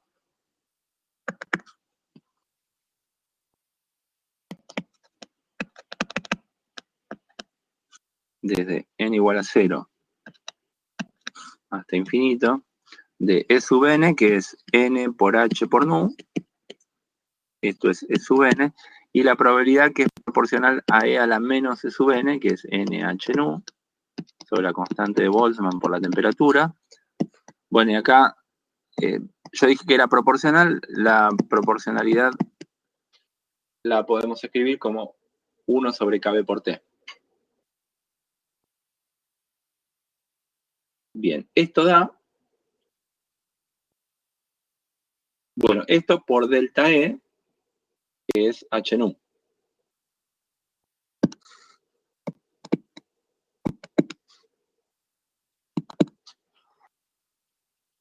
Perdón, acá me comí por el delta E.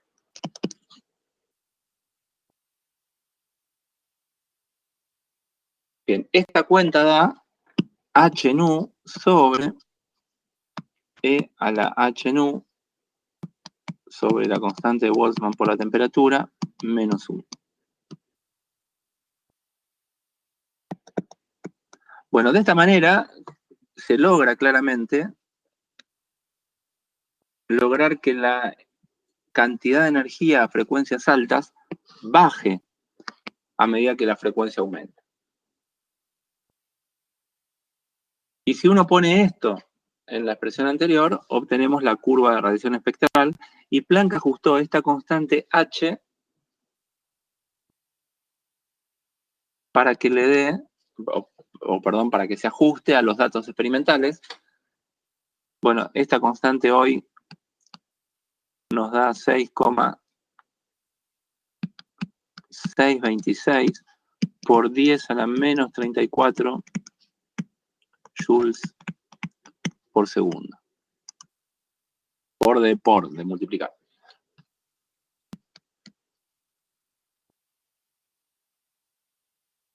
Bien, fíjense que es muy chiquitita esta constante, es decir que si asumimos que esto es la granularidad de la energía o la discretización que tiene la energía, eso es muy chiquitito, es un número muy chiquitito. Sin embargo, con esa corrección matemática, lo que obtuvo Planck fue un ajuste perfecto de la radiación, de la ley de radiancia espectral. Vamos a escribirla en su formato. Rho sub nu me da ahora 8 por pi por, bueno, fíjense que tengo, bueno, lo voy a escribir todo, 8 por pi por el volumen sobre c cubo por nu cuadrado. Este es el número de modos por unidad de volumen. Perdón, ese es el número de modos. Eso lo tengo que dividir por unidad de volumen, así que no me depende del volumen. Y ahora lo tengo que multiplicar no por kT, sino por la energía promedio que sale de Planck, o sea, h nu sobre E a la h nu sobre la constante de Boltzmann por la temperatura menos 1. Bien, así que fíjense que me queda ahora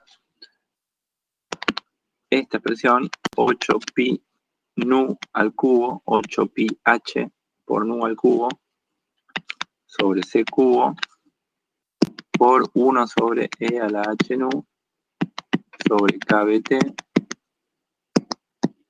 menos 1. Bien, esta es una de las formas de expresarla. Esta está escrita en función de nu y por intervalo de frecuencia. ¿Cómo hago para pasar a Rho sub lambda?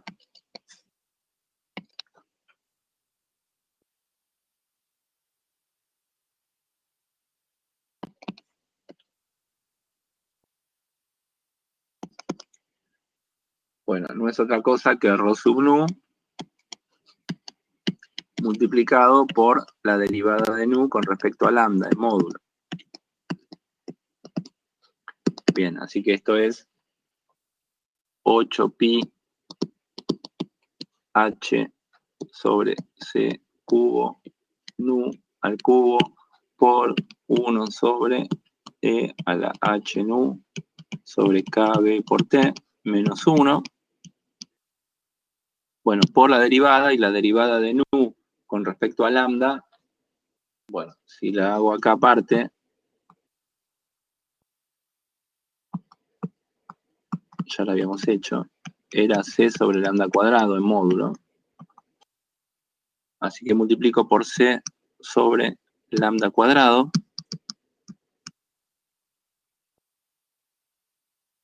Bueno, fíjense que tengo nu y lambda, tengo que pasar una a la otra, o nu a lambda o lambda a nu. Bueno, uso que nu es c sobre lambda. Entonces, donde dice nu, pongo c sobre lambda y me queda la expresión de la energía expresada por intervalo de longitud de onda y en función de la longitud de onda. Y esto me queda.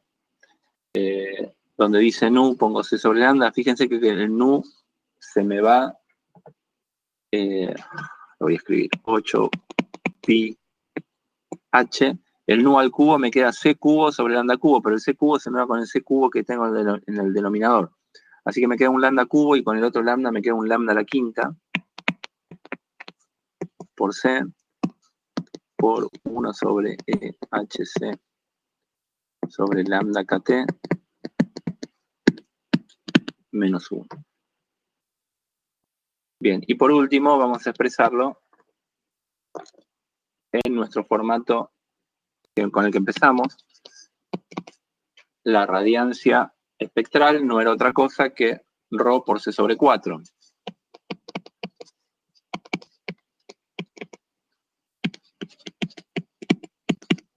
Bien, así que esto nos queda multiplicando por 6 dividido por 4. Esto me queda 2 pi h c cuadrado sobre lambda a la quinta por 1 sobre E a la HC sobre lambda de T menos 1. Bueno, terminamos.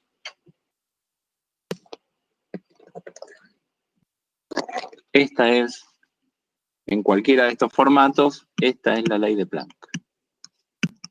Y ajusta formidablemente bien con el experimento. Bueno, habrán visto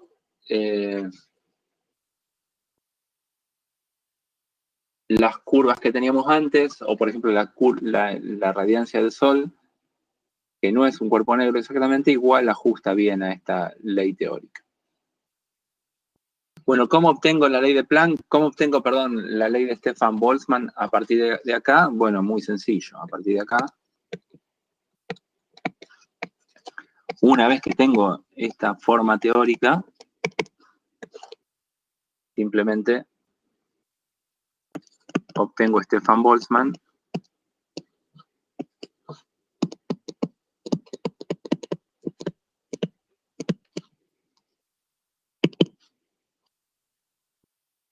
simplemente integrando la radiancia espectral. Obviamente van a sufrir si quieren integrar esto. ¿Sí? No tiene una primitiva. Bueno, uno lo puede hacer numéricamente o no tiene una primitiva, pero la integral entre 0 e infinito se puede obtener y esto da sigma por t a la cuarta.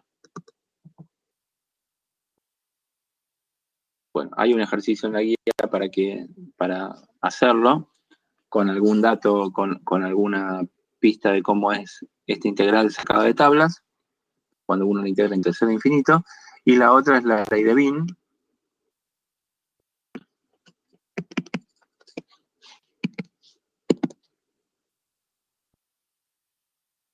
y la obtengo derivando, obviamente, la ley de radiancia espectral igualando a 0 y obteniendo de ahí el valor donde la derivada es nula, o sea, donde tengo el máximo. Bueno, asegúrense que sea un máximo. Pero por la forma de la curva voy a tener que la derivada es 0 en 0, que tengo ahí un mínimo, y es máxima en el valor que sale de esta. Y acá obtengo lambda máximo por t igual a constante. Bien, así que tenemos nuestra ley que explica la radiancia, o sea, cómo es la cantidad de energía que sale del agujerito de un horno por unidad de área y por unidad de tiempo y por unidad de longitud de onda. Y eso es todo. Pero en el medio tenemos algo que es la semilla de la mecánica cuántica, que es esto.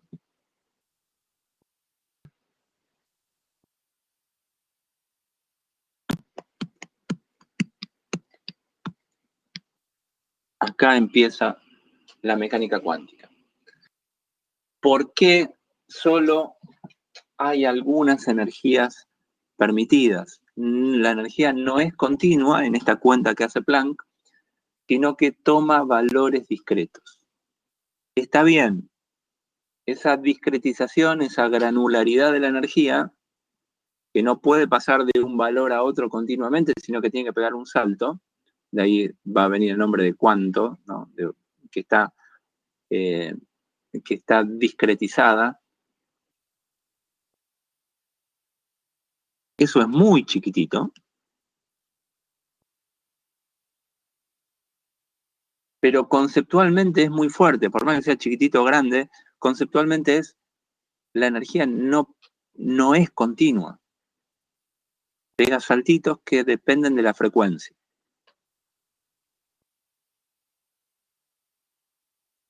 Entonces, imagínense, bueno, vamos a ponerlo por escrito. La interpretación de Planck, dicha por él,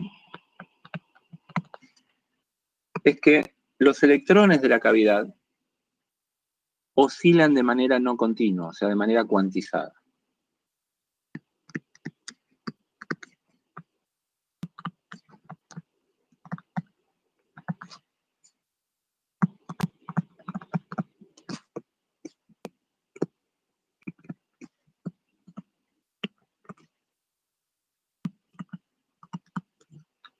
O sea, de saltos, ¿no? Discretamente.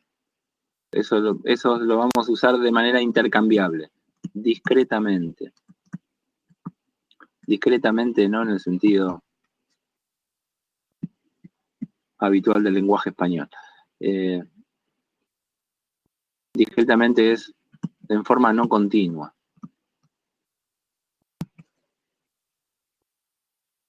Bueno, esas expresiones las vamos a usar intercambiablemente.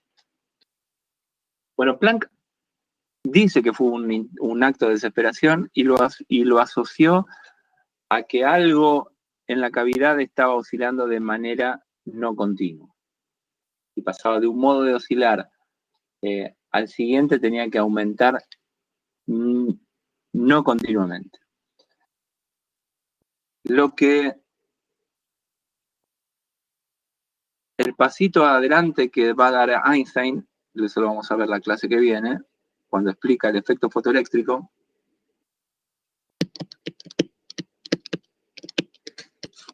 es que todos los entes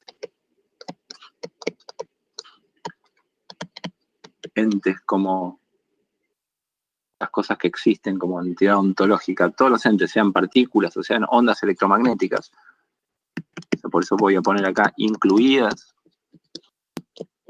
las ondas electromagnéticas, están cuantizadas. O sea, lo que encontró Planck no es solo algo que sirve para explicar ese problema, sino el salto conceptual enorme que va a dar Einstein unos años después, es que todo funciona así. Todo está cuantizado. Esto es muy raro, pero imagínenselo, hagan este ejemplo, les queda como tarea para ustedes.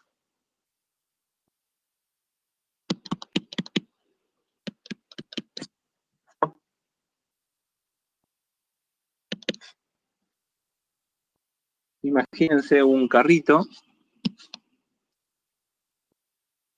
Tienen un problema así en la guía, me parece, si no recuerdo mal. Donde tengo un resorte con una constante elástica K, le voy a poner K sub E para distinguirla del K de la 2pi sobre lambda y del K de la constante de Boltzmann. El carrito tiene masa M, tengo un carrito enganchado con un resorte, carrito sin rozamiento que desliza ahí.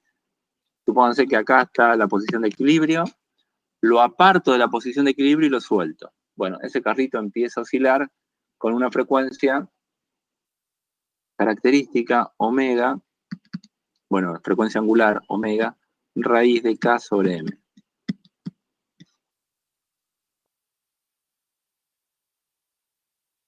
Bueno, nu, la frecuencia, o sea, la inversa del periodo, es omega sobre 2pi, ¿no? Claramente. Omega es 2pi por nu. Bueno, entonces agarren un caso típico, qué sé yo, macroscópico. Supongan que la constante elástica es 1 newton por metro.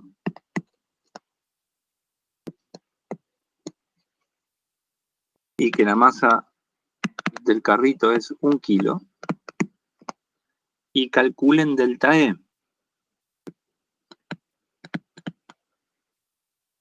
Bueno, hay que darle una amplitud a esto, ¿no? Supongamos que la amplitud, esto lo aparto del equilibrio, no sé, 10 centímetros. Y lo suelto. Entonces, ustedes pueden calcular la energía. La energía, obviamente, se conserva, va oscilando entre energía elástica y energía cinética, pero la energía está claro que es la energía máxima que puede tener, 1 medio de K por delta X, el que le di originalmente, vamos a llamarlo A al cuadrado. Bueno, cuando el delta X sea más chico, parte de la energía elástica se transformó en energía cinética. Está claro.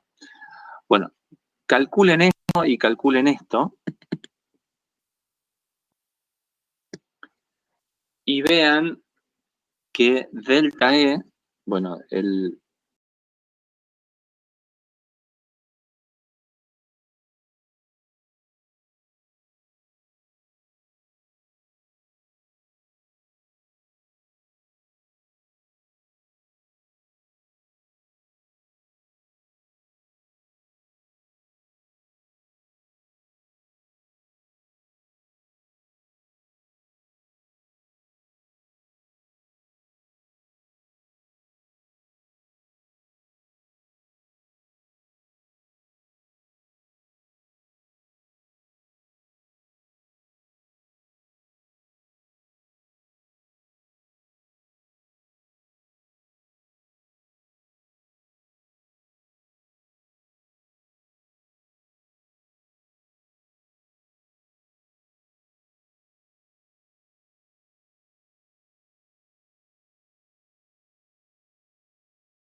delta E es H por nu, o sea, pueden calcular estas dos cosas, y vean que el delta E es mucho menor que E.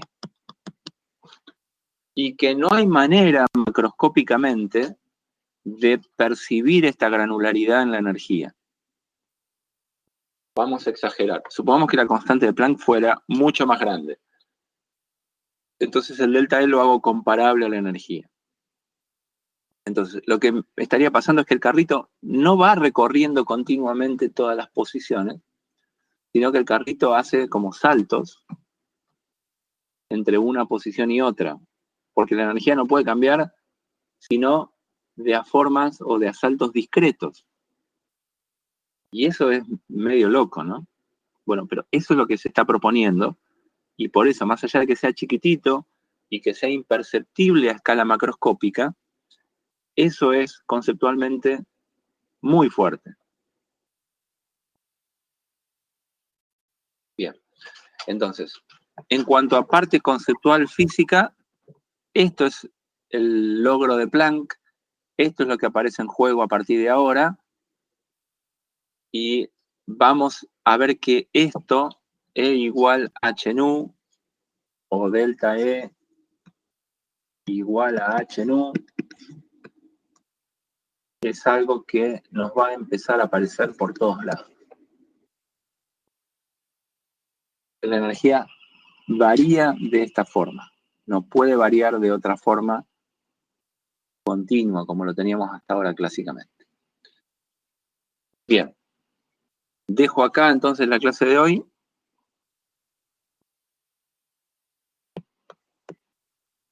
Les hago un comentario porque tiene que ver la curva de radiancia espectral con el efecto invernadero.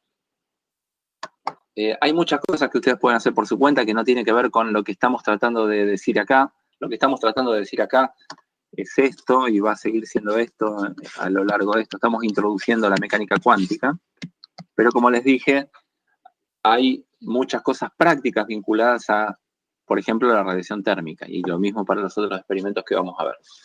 Ustedes pueden googlear en YouTube, por ejemplo, cámaras infrarrojas, y uno detecta la radiación, aun cuando no esté en el visible, si detecta en el infrarrojo. Bueno, cualquier chip de silicio que tienen las camaritas de los teléfonos o las cámaras de las cámaras fotográficas digitales suelen tener un filtro infrarrojo, o sea, no dejan pasar la longitud de onda infrarroja para que eso no afecte la foto que uno está queriendo sacar. Pero uno lo puede sacar muy fácilmente y uno puede obtener cámaras infrarrojas bastante sensatas, quitándole el filtro infrarrojo que tienen las cámaras digitales o los teléfonos celulares. Entonces, fíjense en internet cómo se ve una imagen en el infrarrojo y van a ver algunas cosas muy interesantes. Una cosa muy interesante es, por ejemplo, que los vidrios se ven negros. cuando uno trabaja en longitudes de onda infrarrojo.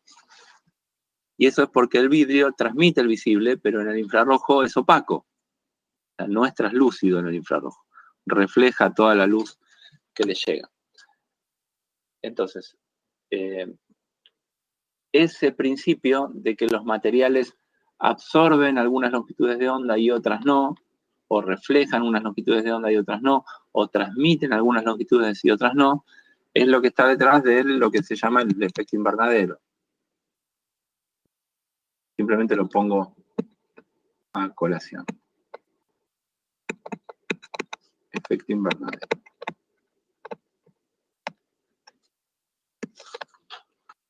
Entonces, tenemos nuestro planeta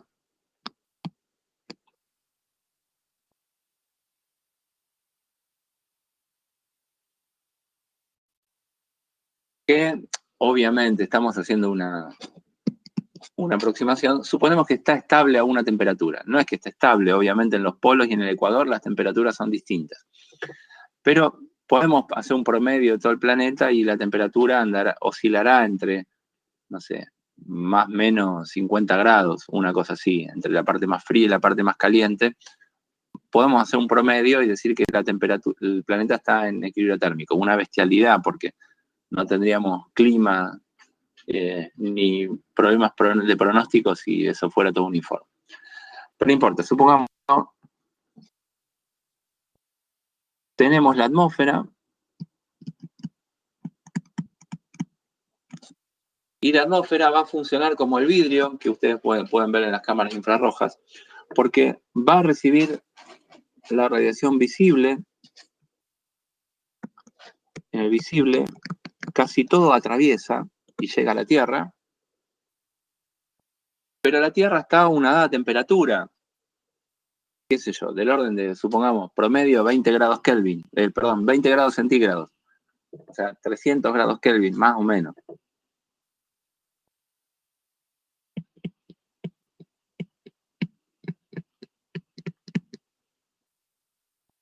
En promedio. Un cuerpo negro a 300 Kelvin, si aproximamos la Tierra como un cuerpo negro a 300 Kelvin, emite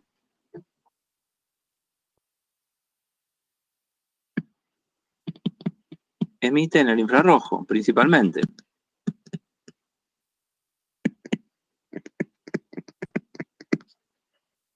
Entonces, si principalmente emite en el infrarrojo, la radiación emitida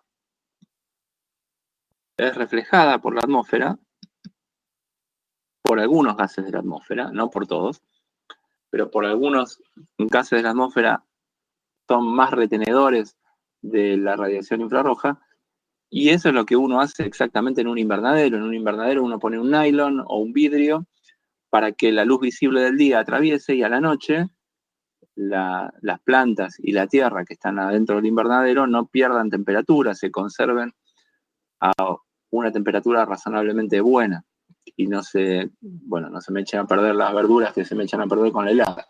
Bueno, con la tierra pasa lo mismo y por eso se llama efecto invernadero, y uno tendría un aumento neto de la temperatura si los gases que reflejan la radiación infrarroja están más presentes en la atmósfera, como por ejemplo el dióxido de carbono. Bien. Bueno, uno con la curva de radiación del cuerpo negro entiende muchas cosas. Por eso es importante tener una expresión teórica de esa ley. Se usan las cámaras infrarrojas para hacer análisis de termografías de un montón de cosas. Porque si un material tiene una falla, en general en el lugar donde está la falla en un material, ahí localmente la temperatura es mayor. Y si eso lo puedo detectar con una cámara, bueno, bingo, tengo una manera de detectar eventuales futuras fallas de un material, porque tengo zonas más calientes cuando está sometido a presiones, o en un circuito eléctrico cuando está sometido a corrientes que levantan más la temperatura en un lugar que otro. Si uno trabaja con satélites y quiere estudiar propiedades mecánicas de un material o eléctricas de un circuito, cómo cambian con la temperatura, tiene que tener en cuenta la ley de radiación espectral, porque ahí en el espacio exterior no tengo aire, están casi en el vacío. Entonces, todo proceso de disipación de calor es esencialmente por radiación. Así que bueno, es una ley que se usa mucho, la ley de radiación de Planck, pero acá de nuevo estamos incursionando en nuestras clases como introducción a la mecánica cuántica, ¿sí? Así que este experimento esta ley les va a ser útil en muchos campos de la ingeniería, pero acá en particular estamos queriendo ver cómo apareció conceptualmente esta cosa nueva de que la energía viene en forma granular. Bueno, no los aburro más. Dejamos de compartir acá. Y preguntas. No sé si hay algo que les dispare esto.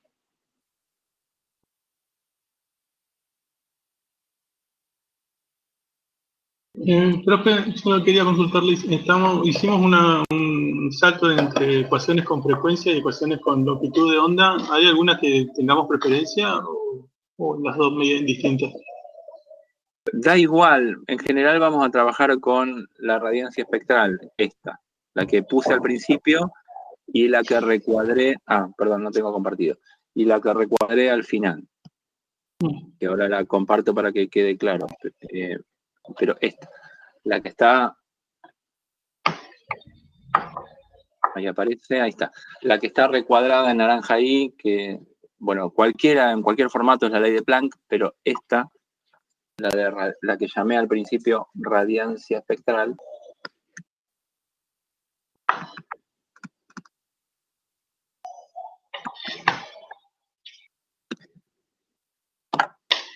es la que preferentemente vamos a usar en la guía, o los problemas están apuntados a obtener longitudes de onda, así que esta es una buena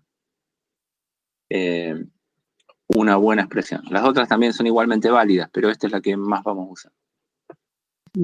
Y una inquietud chiquitita. ¿Esto estaba alrededor de 1900, dijo? ¿O 1900 y algo? Exactamente en 1900. Para esa época el electrón ya se conocía que la carga estaba cuantizada, ¿no? Sí. Que el electrón tenía esa carga se sabía, sí. Me pregunto yo, ¿era muy descabellado pensar que la energía también? Bueno, es un buen punto. Yo creo que sí, porque por más que vos tengas un electrón con una carga discreta, porque es la carga tiene esa partícula, la pregunta es, ¿por qué no puede tomar, qué sé yo, cualquier energía cinética? ¿Por qué no puede? Acá lo que está apareciendo es como que cuando el electrón está ligado y oscilando, solo hay algunos valores posibles de energía. De hecho, cuando lleguemos a la parte formal de mecánica cuántica en la siguiente unidad, vamos a ver que tiene la posibilidad de tener cualquier velocidad del electrón. Y de hecho, su energía no va a estar cuantizada. Pero acá, en esta ligadura especial que tiene el electrón, parece que está cuantizado. Y las ondas electromagnéticas parecen estar cuantizadas. Planck dice que no, solo para el electrón. Einstein va a dar un paso más y va a decir que las ondas electromagnéticas vienen siempre así. Pero en principio no es muy natural que haya solo algunos valores posibles de energía. Está bien, buenísimo. Gracias, profe.